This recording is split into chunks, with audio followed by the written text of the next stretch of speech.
C'est désormais une coutume au PDCI-RDA. Le déjeuner de presse, initié par la direction de communication du parti, se tient en début de chaque année. L'édition de 2025 du traditionnel déjeuner de presse du PDCI-RDA, qui s'est tenu ce jeudi 16 janvier 2025 à la maison du parti à Cocody, étaient conviés les membres des instances du parti, les organes de presse partenaires affiliés au PDCI-RDA, ainsi que des militants.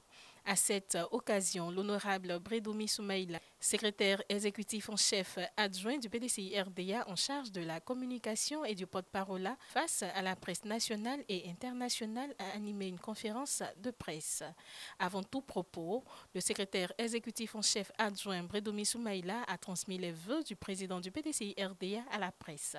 Au menu de cette conférence, le décryptage du discours de Nouvel An du président du PDCI-RDA. Le thème de la solidarité et de l'espoir. Solidarité envers les pauvres, les malheureux, les affamés, les débuquerpis, les moins nantis, ceux qui souffrent, et je pense qu'ils sont majoritairement en Côte d'Ivoire. Et le PDCI-RDA a inscrit la solidarité dans son ADN et ça fait partie des valeurs du PDCI-RDA. Le PDCI-RDA aussi, c'est solidaire de tous les compatriotes qui sont dans l'angoisse. D'un lendemain incertain, le président leur adresse un message d'espoir.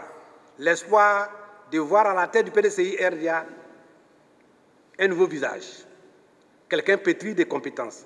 Quelqu'un qui a fait son expérience en Côte d'Ivoire et à l'extérieur. Quelqu'un qui vient faire la politique autrement, par ses valeurs, par ses compétences, par le dialogue et par l'expression et non par la violence. Le président du PDCI-RDA, faisant écho des problèmes du monde rural, a pensé aussi aux producteurs, aux grands planteurs qui font la richesse de notre pays. Le succès de ce pays repose sur l'agriculture. Et le PDCI-RDA, je le rappelle, est un parti qui a été créé à partir du syndicat agricole africain. Donc il n'y a pas meilleur parti politique pour s'occuper des paysans que le PDCI-RDA.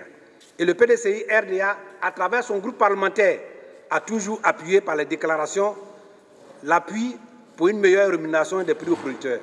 Et je peux vous dire qu'au moment où je vous parle, nous luttons pour une meilleure rémunération du prix du cacao, du prix du café, du prix de l'EVA, du prix de l'anacard.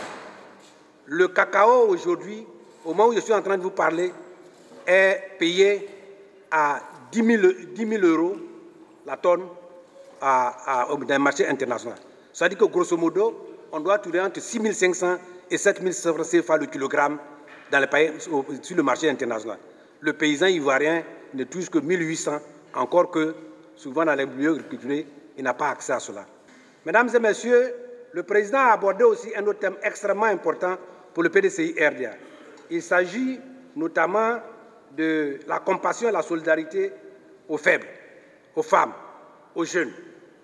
Parce que la tranche de la population la plus fragile, ce sont les femmes et les jeunes. Le chômage a un visage humain et féminin. La souffrance a un visage humain, a un visage féminin et jeune. C'est pourquoi le président leur dit, dans son programme de gouvernement, les jeunes auront une place importante à son avis. Le président aussi a souhaité construire une société juste et équitable. Il ne s'agit pas de produire de la richesse, il s'agit que la richesse soit équitablement distribuée pour que chacun profite. Mesdames et messieurs, le président du parti aussi a donné espoir. Espoir à la jeunesse, espoir aux producteurs, espoir aux femmes, espoir aux jeunes, espoir aux étudiants. Et les étudiants souffrent dans ce pays. Le PDCI-RDA a noté que sur près de 290 000 à 300 000 étudiants, 7% seulement sont logés. 7% sont logés. Et quand je vois les grands plans de construction des logements sociaux, il n'y a aucun espace qui est prévu pour la construction des logements des étudiants. Le PDCI-RDA en fait une priorité dès 2026. Dès 2026, on fera une priorité de cela pour que ce problème soit résorbé. Il y a aussi le problème des logements sociaux. Nous faisons un point de solidarité aux déguerpis qu'on a mis dans la rue, en claire lune, sous le soleil, sous la pluie et qu'après on dise qu'on va pouvoir leur faire bénéficier des filets sociaux. Il ne fallait pas les faire d'avant. Donc, le PDCI-RDA soldait des déguerpis. Le RHDP a géré pendant 15 ans. Il avait prévu de faire 20 000 logements par an. Ça faisait 300 000 logements. Ils nous ont annoncé avant-hier 40 000.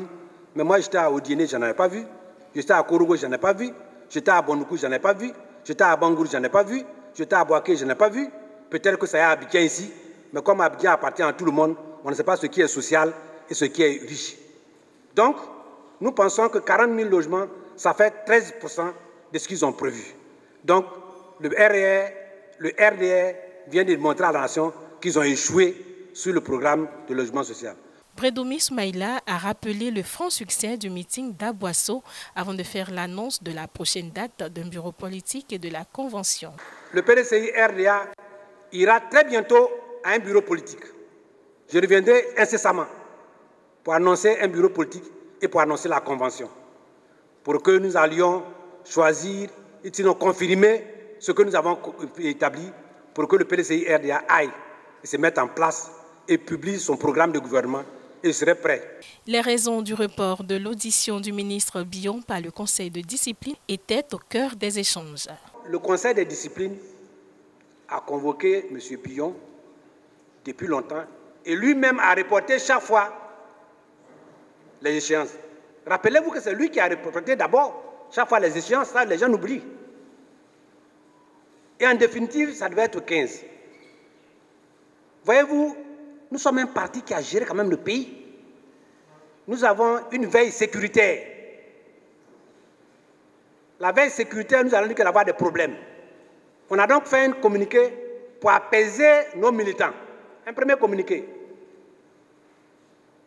Mais la veille sécuritaire de sources est venue nous dire qu'il y a de gros risques. Ça peut ne pas venir de chez M. Billon ni de chez nous. Mais nous sommes dans un contexte où tout le monde veut abattre le PDCI-RDA. Rappelez-vous que quand on devait faire notre congrès extraordinaire, on a été l'objet de beaucoup d'attaques ici. Rappelez-vous, jusqu'à 20h, nous avions encore, par insistance, que des gens allaient se mêler dans le trou et que 2000 t-shirts seraient allés faire à Djamé pour habiller des gens en tricot pour venir. En Naïm, on dit c'est ça, on tient. Quand vous devez se prévenir, ce n'est pas avoir peur. Et le président Houphouët-Boigny a dit qu'il préfère l'injustice au désordre. Si nous n'avions pas accepté, peut-être que cette réunion n'aurait pas eu lieu. Et qu'il y avait eu des blessés partout. La presse, vous n'allez pas dire, mais pourquoi on a reporté? Vous allez nous accuser pour dire, PDCI, il y a eu des grabuges, il y a eu des trucs. Mais aujourd'hui, on est en paix. On va programmer. La prochaine, nous prendrons des dispositions. Mais quand on vous informe, on vous alerte, et que vous ne faites pas que quelque chose arrive, vous êtes responsable de votre propre malheur. Une belle entrée du président du parti, Cheikh Tidiane Thiam, au déjeuner de presse. Il a réaffirmé son engagement pour la liberté de la presse avant d'exhorter les journalistes d'œuvrer à l'apaisement du climat sociopolitique. Ce déjeuner de presse s'est soldé sur un partage convivial avec la presse.